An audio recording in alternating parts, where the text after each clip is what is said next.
Y hay un tiempo suficiente para el debate, entonces la voz la tenéis ahora vosotros. Como Julio, Venga, como Julio se tiene que ir, yo lo que le pido es que concentréis todo y aprovechéis bien de Julio. A mí ya me tenéis por aquí, pero a él no lo vais a tener todos los días como a mí, para que lo aprovechéis bien y le sacáis un poco el jugo al camarada. De acuerdo. Julio. Cuando toméis la palabra, decís vuestro nombre y os presentáis. Entonces, en principio, canalizamos las preguntas hacia Julio Rodríguez. Sí, yo, ahí está más la frase que le soltó Gorbachov a Reagan cuando se vieron por primera vez y fue muy significativa, ¿no? Gorbachov le dijo: siento haberle privado de un enemigo. ¿Esto qué quiere decir? Que este famoso complejo militar industrial lo que necesita evidentemente es tener permanentemente enemigos, y si no los tiene, los crea. Esto lo hemos visto gráficamente: cae la Unión Soviética, desaparece el enemigo, como decía Julio, precisamente desaparece, autodisuelve el pacto de Varsovia, y a esto que correspondía por la disolución de la OTAN. Y no se da porque efectivamente necesitan enemigos. Y esto lo hemos comprobado también como en todo este periodo no han dejado, ellos han crearon los talibanes, han creado el ISIS, han creado toda esta serie de facciones musulmanas, porque cuando se le acaba el chollo de la U, de que el enemigo era la Unión Soviética, pues entonces hay que crearse el enemigo del islamismo, y mañana será el terrorismo, y después será lo que haga falta, porque lo que quieran manipular para generar esta necesidad de enemigo para darle. Yo discrepo con Manolo en una cosa, verá, con matices, ¿no? El complejo militar industrial no se puede sacar de la cuestión de la política porque en el modelo actual la puerta giratoria de los altísimos mandos, no estamos hablando de tropas, de los altos mandos en relación a la industria privada militar es un cachondeo. Es un cachondeo para grandes contratos, etcétera, no lo desarrollo, pero esto es evidente. A mí lo que me parece es que es una de las cuestiones que planteo: ¿hasta qué punto este proyecto de que no son 800.000 millones anuales en un plan a 3 años que la Unión Europea se va a plantear, que son 2,3 billones? Y este dinero va a ir directamente a comprar industria militar, o grandísima parte, se evalúa que más de un 60% al comprar militar industrial de Estados Unidos. Pero ¿hasta qué punto esta inversión que se está planteando desde Europa como una cuestión de la autonomía estratégica, bla, bla, bla, bla, no es reforzar el pilar europeo de la OTAN? Es evidente, creo yo. Lo que se va y este dinero no es a una estrategia autonómica, porque el siguiente paso sería: dedicamos 800.000 millones a esta autonomía estratégica, y si inmediatamente dice nos salimos de la OTAN, voto esto ahora mismo. ¿Me entendéis? Pero esta es la parte, ¿no? Y tercero, ¿hasta qué punto hay que hablar de paz, pero subrayar también muy de fondo el tema de la alternativa, neutralidad?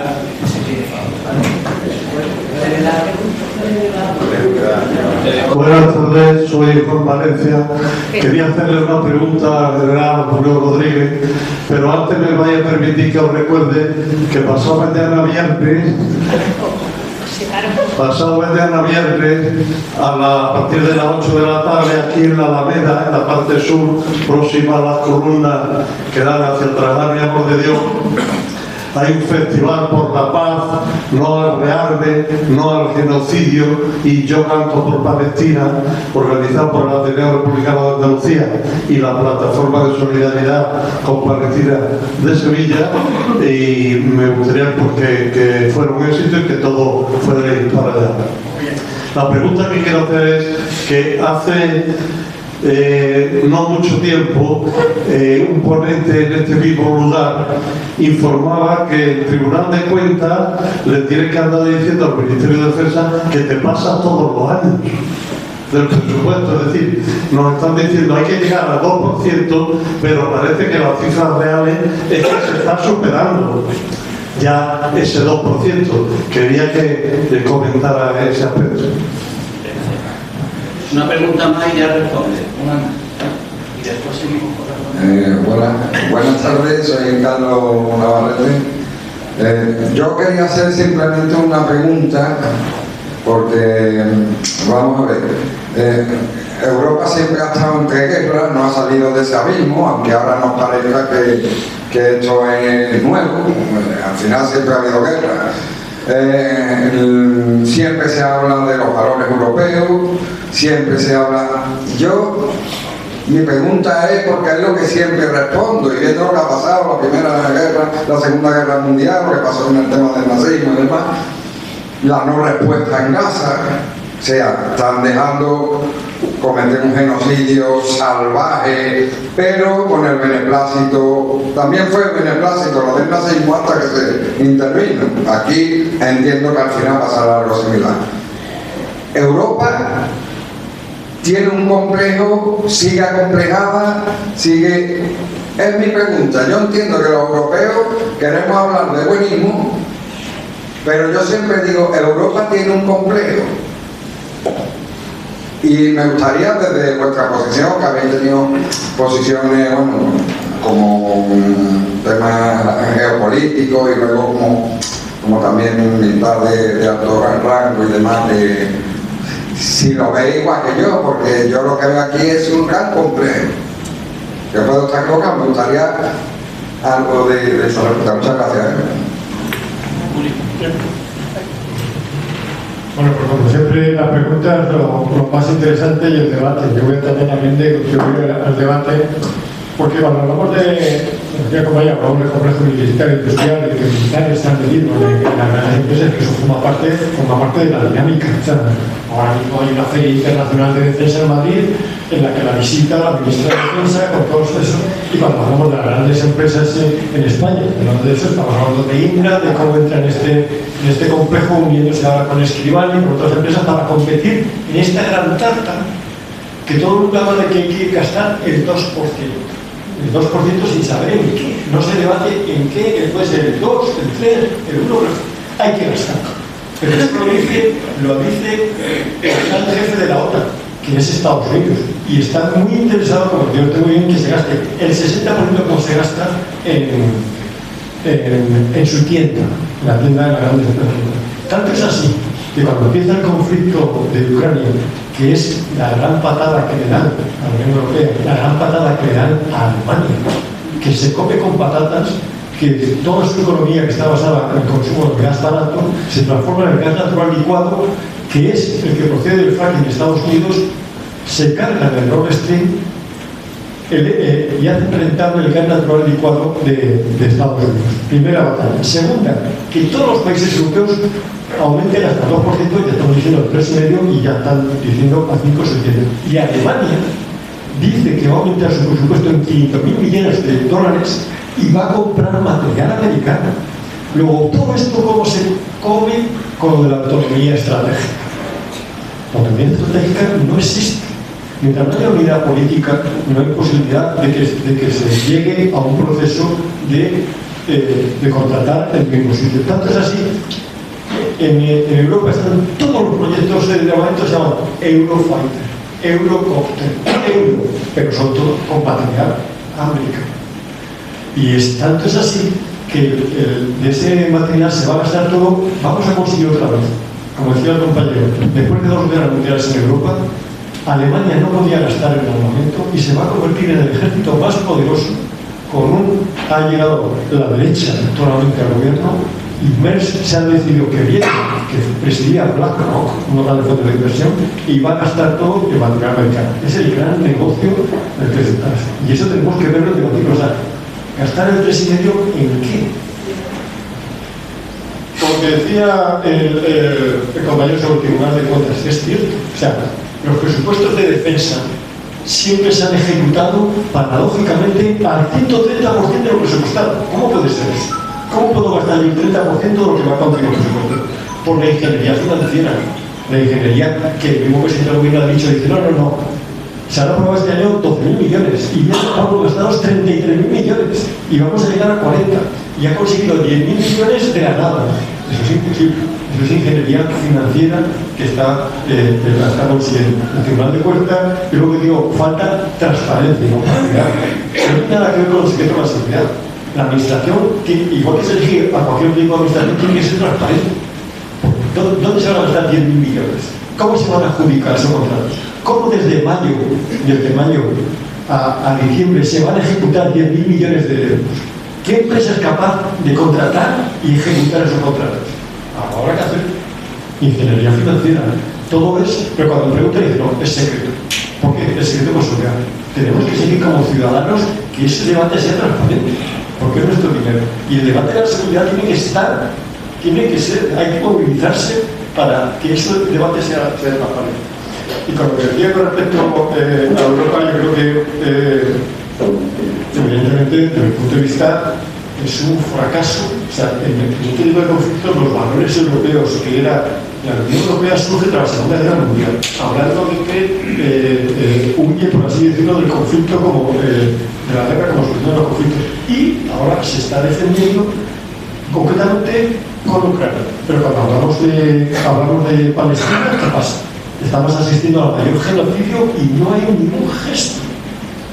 El otro día, en una tertulia hablaba con la embajadora alemana, que es embajadora en teoría socialdemócrata del anterior gobierno, no lo sabéis en España. Cuando alguien le pregunta de cuál es la postura de Alemania con respecto al conflicto de genocida, dice, para este gobierno, para el anterior y para el que venga, Israel es una razón de Estado. O sea, tienen ese complejo que obliga a que Europa no haya tomado una postura, con lo cual, ¿cómo se puede hablar, como están hablando ahora los medios, sobre un conflicto, sobre el enemigo ruso, sobre fortalecer Europa? Porque tal, cuando tenemos otro conflicto que no está tan lejos, que está en una esquina del Mediterráneo, nuestro mar, está ahí, un genocidio que estamos asistiendo totalmente mirando para otro lado. Evidentemente, eso no son valores europeos porque tenemos. Pero eso hace falta movilizarse. Ningún político se mueve si no hay presión ciudadana. Y este debate tendría que ser un debate en el que hay que salir. Si no, gozan de la total impunidad. Ayer bombardearon un hospital. ¿Os acordáis del primer hospital que bombardearon los israelitas? Aquella polémica de que se había sido un misil de Hamas y tal. Ya les da igual. Bombardearon un hospital porque dicen que hay un líder de Hamas y da igual que caiga un montón de niños. Ese es un debate que es que nos estamos jugando nuestra como a mí no me llega, como a mí no me toca, yo sí pongo un tweet con unas imágenes, el algoritmo lo cancela, lo limite o eso. Y ese poder, añado con lo que decía antes, Manuel Moreneo, este debate es una guerra próxima. Lo de Ucrania se ha acabado para Estados Unidos, ya he conseguido cambiar el mercado de la energía, he conseguido que compren en mi tienda y llego a un acuerdo en que lo más importante no son los terrenos ni los ucranianos que han muerto, es las tierras raras. Nadie había oído hablar antes de las tierras raras. Ahora ya el debate no son compañonetas, es con datos. Y los chips, el poder está en los chips. ¿Quién produce el 92% de los chips de Europa? Los chips es lo que tenemos en el teléfono, lo que tenemos en los coches. La moneda, la pantalla, la crisis tuvo por los chips que no llegaban, que teníamos el control. La guerra es por los chips. El 92% de los chips del mundo se producen en Taiwán. ¡Hombre, Taiwán! ¿Os acordáis del debate que parece que Taiwán ahora, un país que no, o sea, una república que no reconoce más que 10 países, pero todo el mundo tiene oficina comercial, porque el 92% se produce ahí. Y esa carrera la está ganando China. China, porque os acordáis todos cuando hablamos del chat GPT, 2 semanas después aparece DeepSeek y Nvidia, una de las empresas más importantes, se hunde porque nadie lo hace. Cuando saca Tesla los coches eléctricos, saca BYD un coche que en 5 minutos se carga. O sea, están ganando esa batalla. Y ayer esta amenaza bravucona de que el 145% de los aranceles a China, ya estamos en el 30%. Han llegado a un acuerdo porque les interesa. Y cuando, como decía hoy el Roto en una de sus viñetas, decía, las guerras se acaban cuando las abandonan los patrocinadores. Cuando esta guerra de Ucrania se firmó un acuerdo. La de Palestina, no. Ahora están renegando para conseguir el resort que quiere estar. ¿Y quién habla de China, de Pakistán y la India? En 48 horas se solucionó. Porque a los patrocinadores de esa guerra no les interesaba. Y el conflicto entre Pakistán y India está grave como es. Pero no, las guerras, en cuanto se cierra el grifo, la guerra es ucraniana. Las bombas que están lanzando es si nos tienen a los americanos detrás, si cierran el grifo, se acaba. Y el cierran los grandes poderosos como Estados Unidos. Se va a llegar a un acuerdo en Ucrania. Cuando dicen ellos, 3 años después, y cuando hemos sido los objetivos. Y ahora los objetivos China. Y ahí sí que llegan a acuerdos, porque al hacerlo entre Elon Musk tiene 3.000 satélites de baja órbita, controla toda la información. La guerra es controles. Ucrania ha producido en un año 4 millones de drones. Y nosotros seguimos con los carros de combate, los aviones, no sé qué, porque le dan a la máquina de destrucción, al imperio al completo militar. Ojo, nos dicen que miremos el dedo para que no miremos a la luna. Pero hay que mirar a la luna y hay que mirar, como decía antes, ver el hilo que hace el collar. Si nos fijamos en las perlas, son los hechos de hoy, un hecho, pero hay que ver lo que une. Y Estados Unidos, como decía Manolo, Biden nos metió en 2 guerras. Biden echó a 260.000 inmigrantes ilegales cuando Trump, en su primer electoral, echó a menos. Pero es que lleva la fama está, pero la línea hegemónica de Estados Unidos, lo que pasa es que ahora está perdiendo con respecto a China. No digo que vaya a cambiar esa hegemonía en 10, en 15, en 20, a lo mejor son 50, pero en el proceso histórico hay una hegemonía en decadencia y otra que está subiendo.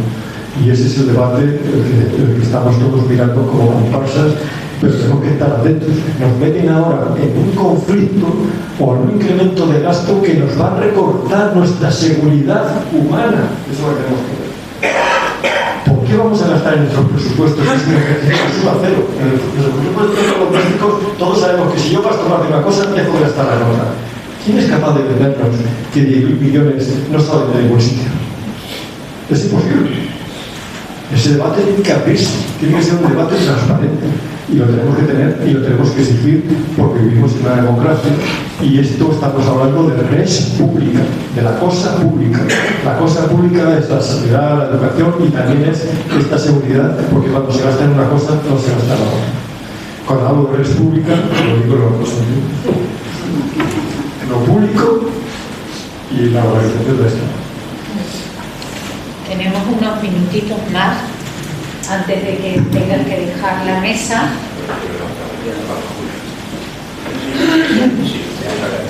Yo tengo una pregunta para Julio. Ahora ya tienen que ser cortitas porque hay 10 minutos. Cosita concreta. Guerra política. Manuel, creo que no fue, ¿no? No. Sí. Eso ha sido uno de los contenidos reiterados de la intervención de Manuel. Yo creo que está el riesgo del conflicto nuclear. ¿Cómo lo ves? 75 años de armamento atómico que no ha sido utilizado desde Hiroshima y Nagasaki. En el 48-49 la Unión Soviética detona un artefacto nuclear. Ahora parece que hay una gran fuerza en el armamento convencional, cada vez más sofisticado, drones, etcétera, artilugios de todo tipo. ¿Cómo ves esto desde el punto de vista, qué sé yo, del propio estamento militar, que al fin y al cabo controla técnicamente esa materia? ¿Cómo percibes tú ese riesgo? Que sería lo más grave, lo más importante de lo que estamos hablando. Evidentemente, mi tesis es que la guerra es el fracaso de todo. O sea, es el fracaso de todo. La política, la diplomacia, de todo. Es como si un médico, por la medicina, tuviera que apuntar, él no quiere apuntar una guerra, pero evidentemente había que prevenir, le gustaría un médico prevenir, a un militar también gustaría eso. El armamento nuclear, evidentemente, es una anacronista, o sea, se llegó a hablar en el proceso de la destrucción mutua asegurada, como diciendo, si yo tiro una bomba, evidentemente se empezaron los pasos para reducir las fuerzas nucleares. Estamos hablando del mayor muro de Berlín, el tratado de no proliferación de armas nucleares, se pusieron de acuerdo, y todo eso se ha parado otra vez y se ha vuelto a utilizar como arma que está ahí, como diciendo, Rusia no tiene mucho poder, porque Rusia tiene el PIB de Italia. Rusia, aunque dice, o sea, ha crecido en eso, pero no es la solución, o sea, no es una potencia bélica como para llegar a la Gran Vía o llegar a Badajoz. Ha llegado a una cosa de la amenaza porque, como decía Manolo, la OTAN se iba extendiendo cada vez más hasta que ha llegado a un momento que han dicho, esto no está de acuerdo con lo. Pero yo creo que otra de la batalla tenía que ser el acabar con la fuerza nuclear. Dejar que ahora, o sea, que ha hecho Macron tratando de, cuando no sabe capaz de solucionar sus problemas internos, volver a tratar de adquirir un liderazgo y hablar de su fuerza nuclear. Es una amenaza que siempre que exista ahí, siempre que exista combustible y una cerilla, hay el riesgo de que alguien utilice esa arma. No ha sido así, pero desde mi punto de vista, por lo que tenemos que apostar es por invertir en paz. Y por invertir en paz empieza por invertir en el sistema educativo, hacer pedagogía, porque si os fijáis ahora, lo hablaba antes con la encarnación, cuando hablamos de la sociedad es el reflejo de cómo está construida la sociedad. Las últimas encuestas hablan de que entre 18 y 24 años el 25% vota a Vox, uno que vote a la derecha, que vota a Vox, y un 3% al BIS, o sea, 27%, uno de cada 3 jóvenes de 8 a 24 años votan por la derecha. Pero eso no es un retrato de hoy, eso viene de atrás. Alguien me decía, ojo, que detrás de los que votan vienen los que tienen 16 años. O sea, que este es un problema que tenemos ahí, que no se va a solucionar mientras no invertamos en eso para solucionar el problema dentro de 10 años. La sociedad es un poco el reflejo de lo que decía Carlos al principio, que las Fuerzas Armadas han cambiado con respecto al ejército de Franco o al ejército franquista. Ojo, la democracia se celebra todos los días y si esta estadística se refleja de 18 a 24 años, la gente joven que está entrando a las academias, un 30% como poco, es de extrema derecha. En el Juan Sebastián Elcano, acompañando a la monarquía, un 30% como poco, es de extrema derecha. Como poco. Y eso indicaría que las Fuerzas Armadas recogen, es un espejo de lo que es la sociedad. Si la sociedad está cambiando de ahí, tenemos un problema. Houston, como decía Jesús Servino, Houston tenemos un problema. Evidentemente, eso sí es invertir en paz, eso es invertir en educación y no invertir en que más armamento nos da más seguridad. ¿Sí? Había una palabra más al fondo. Que me levante, yo me levanto de me digo, una pregunta muy prosaica y me pongo en la piel de un ciudadano o una ciudadana de un pueblecito de Asturias. ¿Qué probabilidad real, con datos objetivos, hay para que se produzca, ojalá no, una guerra mundial? Y una pregunta dirigida a Manolo. En todos los elementos de crisis que has anunciado, de la crisis de la Unión Europea, sí podemos introducir también en ese inicio de crisis lo que ya vaticinaba Julio Guita con el Tratado de Maastricht. El Tratado de Maastricht. Mi nombre es Jorge Muñoz y quería hacer una pregunta al general. Coincidiendo con lo que se está hablando esta tarde, nos hablan de enemigos que no son y que la población están interesados en que la población les consideremos enemigos. En cambio, no se habla de, en mi opinión, como activista solidario con el pueblo saharaui, sí que son enemigos, si no de Torreblanca o de Casco Antiguo o de Sevilla Este, sí de nuestros hermanos saharauis, que ahora hace 50 años fue invadido su territorio por Marruecos, y Marruecos, me gustaría un análisis un poco geopolítico desde vuestros conocimientos más profundos que los míos, se está armando hasta las cejas, y además con el apoyo de Israel. Israel ya ha conseguido con los drones matar a un alto dirigente polisario hace unos meses, y prácticamente casi nadie se ha enterado, y no nos enteramos de la represión continuada del pueblo saharaui en los territorios ocupados hace 50 años. Y España, los gobiernos españoles sucesivos, mirando para otro lado. Y ahora dentro de unos meses se va a cumplir ya 50 años de esa marcha verde interna, que algunos militares pacifistas están en el movimiento solidario con el pueblo saharaui, porque aquello desde el punto de vista inclusive técnico, desde el punto de vista militar, fue una rendición vergonzosa. Pues sí, totalmente de acuerdo, empezando por el final, pero esto indica un poco lo que es el reflejo del peso de la política. Cuando antes de empezar el conflicto de Palestina o los hechos de octubre, se hablaba de que Marruecos había reconocido a Israel, Arabia Saudita estaba a punto de reconocer a Israel, y ahí está, por así decirlo, como decía antes, y como decía Roto, las guerras están en manos de, o duran el tiempo que las apoyan los patrocinadores. Cuando Estados Unidos decide que hay que fortalecer a Marruecos, porque Marruecos se reconoce a Israel, ahí está. Aquí tuvimos también lo de Perejil, pudo ser el inicio de un conflicto, hasta que llegó el secretario de Estado americano y dijo: "Claro, quietos".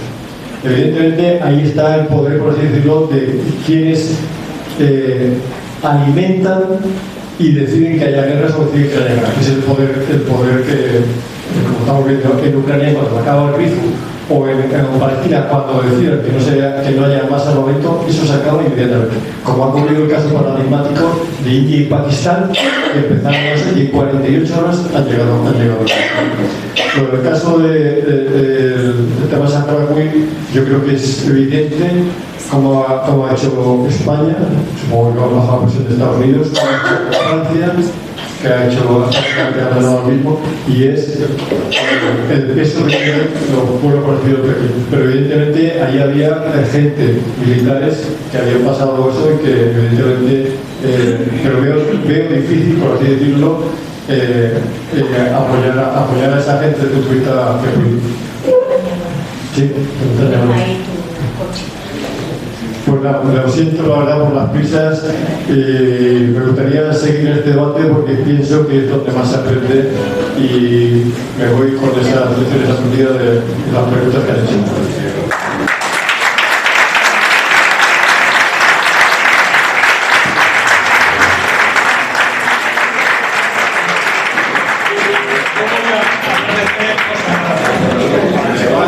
Por favor, solamente voy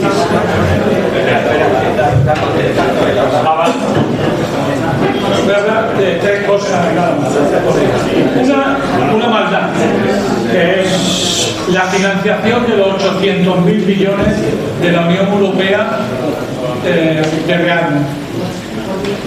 Eso se va a hacer de la siguiente manera: eso lo va a pagar a tocateja cada país endeudándose.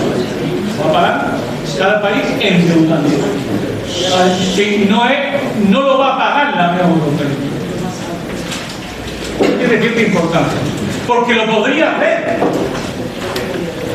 y no lo hace. Eso tiene mucha importancia para el futuro de la Unión Europea. Se podría resolver el tema de la siguiente manera, como hicieron con el COVID y con los nuevos planes de desarrollo, que era emitir bonos por 800.000 millones y que la Unión Europea financiara el real. Pero eso no lo van a hacer. Van a hacer que cada Estado tenga que cubrir la cuota parte que le asignen, y desde ahí endeudarse de cara al futuro. La pregunta es, ¿y por qué no lo hacen así, si podrían hacerlo? Muy simple, porque igual que se hace para el rearme, se podía hacer para un plan de reindustrialización, para derechos sociales, etc. Y siempre se han opuesto la élite europea, el Banco Central Europeo y sobre todo Alemania, a que eso se haga endeudándose la Unión Europea. Quieren que los estados se retraten endeudándose. No sé si te das cuenta de lo que quiero decir. Es que esto es enormemente importante, porque esto es que de una u otra forma las directrices neoliberales se siguen imponiendo en la Unión Europea también para el rearme. Esa sería la primera cuestión, que lo dejo ahí para que le deis vuelta a la cabeza, porque esto va a significar al final vamos a tener un problema muy serio con respecto al gasto social y con respecto al gasto público en general y su dimensión. Y al final siempre está la pensión. Al final siempre están las pensiones. No os equivoquéis, siempre están ahí. La segunda cuestión, el Sáhara. Mira, para mí el problema no es el Sáhara solo, el problema es Marruecos. ¿Qué es lo que está pasando con Marruecos? Yo este gobierno no lo entiendo. A Pedro Sánchez no lo he entendido nunca, es más, lo entiendo bien y por eso nunca le he votado ni lo he votado. Y nunca lo defenderé, por mucho que le ataque la extrema derecha y la derecha. Porque yo veo incomprensible. No ya que le ceda sin discusión un patrimonio moral e intelectual del gobierno de España, como era una solución justa al conflicto saharaui, se lo da gratis a Marruecos. No sé por qué, si hay algo más, no sé por qué. Pero lo más impresionante es el papel de Marruecos en el nuevo orden político-militar, geopolítico, europeo, mediterráneo y africano. Francia, la Unión Europea, y Estados Unidos han convertido a Marruecos en lo que se llamaba antes un estado gendarme. Es decir, Marruecos se ha convertido en el estado gendarme de la Unión Europea, de Francia y de Estados Unidos en la zona, en el control del Mediterráneo y en el control del Estrecho de Gibraltar. España ha desaparecido. No solo que habrá problema o no, que esto lo llevemos lejos, el problema de Ceuta y Melilla, sino que tenemos un problemita mucho más amplio, que son las aguas territoriales y la continua manera y forma de hacer ejercicios militares en las costas a pocos kilómetros de las Canarias, del archipiélago canario. No nos equivoquemos. El 60% de todo el incremento de población del mundo de aquí al año 1100 viene de África. Nigeria tendrá el año 2050 los mismos habitantes que la Unión Europea. Nigeria. Estamos hablando de cosas muy serias. Es decir, el incremento demográfico de África, sobre todo el África subsahariana, va a ser enorme, de enormes dimensiones. Por eso, el tema de convertir las Islas Canarias en un portaaviones armado de control de África, en un momento donde África de nuevo es un territorio en disputa entre potencias hegemónicas, es decisivo. Y ahí España tendría mucho que decir.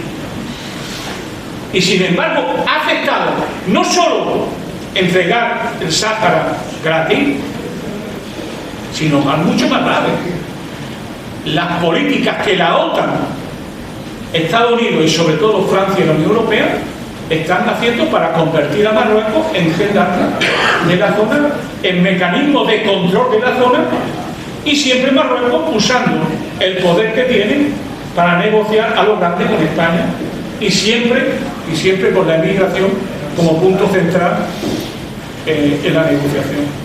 Yo creo que eso es un tema muy importante y demuestra hasta qué punto este gobierno sirve los intereses estratégicos de Estados Unidos. Y luego Gaza, y también. Esto de Gaza, yo no quería hablar antes del tema de Gaza, porque no quería darle a esto un aire como si los temas de Gaza fuesen temas totalmente diferentes a los temas que estamos tratando. No. Para nada. Gaza es el genocidio realizado conscientemente por el Estado de Israel con el beneplácito de la Unión Europea y de la OTAN y de Estados Unidos. Se vio en los primeros meses. ¿Cuánto duraría el Estado de Israel sin el apoyo de Estados Unidos? Sin la presencia constante de la Unión Europea, sin la presencia constante de los militares. Vosotros sabéis que se está deteniendo a gente en Alemania por oponerse al genocidio del pueblo palestino. Deteniendo a gente, interviniendo en las redes, acusándolos de antisemitismo por defender los derechos del pueblo palestino. Pero lo que hay ahí es muy simple y lo estamos viendo en estos días con el acuerdo de Arabia Saudita con Estados Unidos.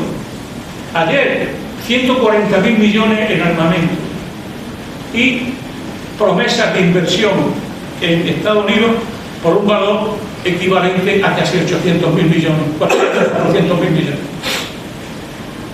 ¿Eso qué es? Es que para el occidente colectivo, el Estado de Israel es la vanguardia armada del occidente colectivo en la zona. Es que sin eso no entendemos qué está pasando en Gaza. Eso lo hace el Estado de Israel porque el Estado de Israel es la cuña que siempre ha tenido Occidente en un territorio estratégico decisivo y fundamental. El Estado de Israel tiene, como James Bond, licencia para matar. Lo ha hecho siempre. En estos meses ha intervenido. ¿En cuántos sitios ha intervenido? En Líbano, en Irak, en Irán sigue interviniendo, en Siria. ¿En cuántos lugares? Pues no habla solo de Palestina y no solo de Gaza, sino también de Cisjordania. Tiene licencia para matar. Es un Estado nuclear. Tiene bombas nucleares al margen de la legalidad internacional. Incumple sistemáticamente los acuerdos de las Naciones Unidas sobre no proliferación de armas nucleares. Recientemente han vuelto a amenazar con armas nucleares a Irán. Y sin embargo se oponen a que Irán tenga armas nucleares. Es más, que puedan construirla en el futuro.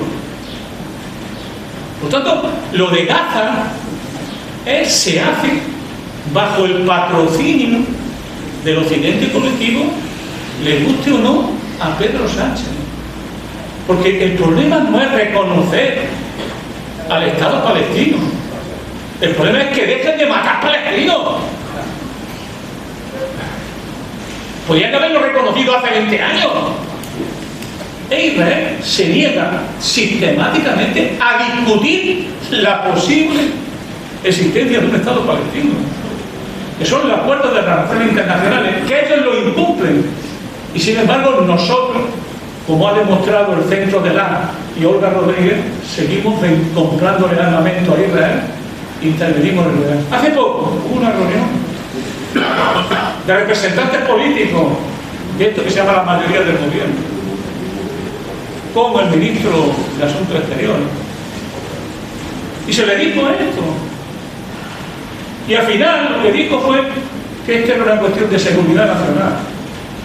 ¿Y sabéis por qué era de cuestión nacional? Porque una gran parte de nuestra seguridad nacional se hace con tecnología israelita. Esa es la otra cara de la moneda. Esa es la otra cara de la moneda que está diciendo. Y termino. Yo no quiero asustar por la guerra nuclear. Porque desde el punto de vista convencional, después de la existencia del misil Oresnik que ha sacado Rusia, ya prácticamente se puede actuar convencionalmente con los mismos efectos de un ataque nuclear. Los hipersónicos que tiene China y que tiene Rusia son indetectables por los misiles de defensa norteamericanos, son indetectables. El Oresnik ni lo saben cómo llega. Tiene 6 cuerpos en su 6 dispositivos en su cúpula, que pueden estar armados los 6 directamente con armamento nuclear, no hace falta, y atacar cada uno independientemente de los demás, con una proyección de guerra y de combate inimaginable para nuestra mente normal. Eso ya lo han puesto en práctica una vez en Ucrania. Para algunos técnicos militares norteamericanos, el día que Salvador se arma, el día que Norteamérica entendió que la guerra de Ucrania estaba perdida, porque frente a eso no pueden nada. Y termino por una cosa, para no seguir hablando de guerra nuclear, por no seguir hablando de que se puede perder el control, como decía este militar norteamericano, que es lo siguiente, para que vean ustedes de lo que estoy hablando. Cada año la flota que echa al mar China es equivalente a la flota británica. Cada año. ¿Entienden lo que significa eso? Cada año la flota que puede mover, que pone nueva, es equivalente a prácticamente la flota británica. Esa capacidad de creación de armas de destrucción que se ha obligado a que China acabe entrando ahí, la convertirá en apenas unos años en la primera potencia militar del mundo. Porque los demás no pueden ir a su capacidad de creación, a su tecnología y su capacidad de, por ejemplo, en este momento construir 4 portaaviones a la vez como están haciendo. Eso ya no se puede hacer. Estados Unidos tiene 12 portaaviones, de los cuales solamente puede usar 8 y los demás 4 siempre están en servicio de mantenimiento. Entonces, ¿qué es lo que quiero decir con esto? Que la potencia hegemónica tiene un problemita muy serio, que alguna vez he contado aquí, que le llaman la trampa de Tucídides. ¿Alguna vez lo he contado?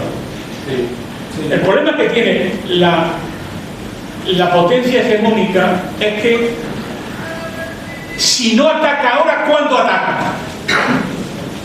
El factor tiempo, que siempre se olvida en política. El factor tiempo en geopolítica es decisivo. Si no atacan ahora, ¿cuándo atacan? Dentro de 5 años. Dentro de 5 años tendrán la capacidad para batir a China. Ahora seguramente puedan tener esa capacidad. Y es por eso que cuando cambia la administración norteamericana con Donald Trump, empiezan a echar cuenta de que o fortalecen el tejido industrial y tecnológico de Estados Unidos, o reindustrializan Estados Unidos, o no podrán competir en serio con China en 4 o 5 años. Otra cosa es que las medidas que emplea sean adecuadas o no, eso yo no voy a entrar. Pero sí sé que ese es el problema que tiene Donald Trump. Que o cambia rápidamente, o Estados Unidos empieza a producir cosas y hacerlo bien, entre otras cosas, armamento de verdad, y no lo que está produciendo ahora, o Estados Unidos no podrá ganarle la partida a China. Y esa es la partida que tenemos. ¿Qué ocurre? Que mientras que eso ocurre, ¿qué ocurre? ¿Qué ocurre? Estamos en peligro todos, porque la potencia hegemónica nos pone a todos en peligro. Por eso el movimiento por la paz es tan útil políticamente y por eso hoy está tan retrasado. Porque de una u otra manera, lo que falta, que hace 20 años existía, es un movimiento social que haga lo que decía Julio muy bien, que la cuestión militar es demasiado importante para dejárselo a los militares y a los políticos. Y que la opinión pública europea se ponga en marcha. Por eso se hace una convocatoria a favor de Europa el otro día y va el apuntador. ¿Por qué? Si hubiesen dicho por Europa y por la paz, aquello se llena de miles de personas. Pero todos sabíamos que hoy decir por Europa es más guerra. Es más guerra. Porque lo que quieren los dirigentes europeos es guerra. Impedir la paz en Ucrania.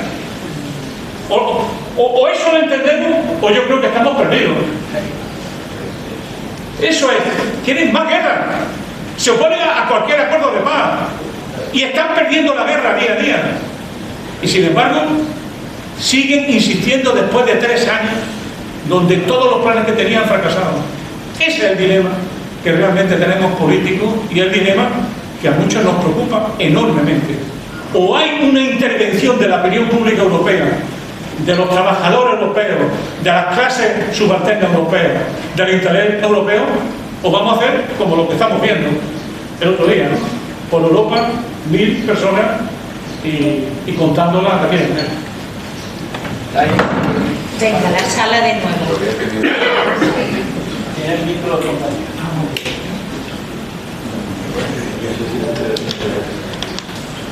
Hay unas palabras aquí y luego allí. Muchas gracias. A ver, quería hacer una consulta acerca de todo esto que ha estado hablando, inició su intervención y ahora ha vuelto a hablar del relevo como potencia hegemónica de Estados Unidos. Y son ciertas dudas que le quiero compartir. La primera es que ese proceso de sustitución, como otras cosas en la historia, cada vez ha sido más lento, pero más rápido. Es decir, la decadencia del Imperio Español fue un proceso de muchas décadas. La decadencia británica, por ejemplo, el paso del siglo XIX al siglo XX fue un proceso más rápido. Pero sin embargo, en el caso de la decadencia como potencia hegemónica de Estados Unidos, llevamos hablando varias décadas de esto. En este sentido, se está produciendo un cambio. Ese relevo en la posición como primera posición de potencia estratégica mundial se está alargando. En segundo lugar, algunos autores, y de hecho algunos partiendo de un contexto ideológico marxista, hablaron de hechos como que la potencia hegemónica dominante que es sustituida normalmente entra en alianza o tiene una buena relación con la potencia que lo va a sustituir, aludiendo por ejemplo al relevo de Gran Bretaña por Estados Unidos. Esto en este caso, visto su intervención, creo que lo da por descontado de que no va a ser así. Y finalmente, también esos teóricos de la geopolítica han hablado también que cuando una potencia hegemónica entra en crisis, hay, digamos, varios estados que pretenden conseguir esa hegemonía. Pero su análisis creo que dice lo contrario, que ahora mismo la única potencia que puede asumir ese papel hegemónico en un nuevo orden internacional sería solo China. Esta era la pregunta que me hace. Muchas gracias.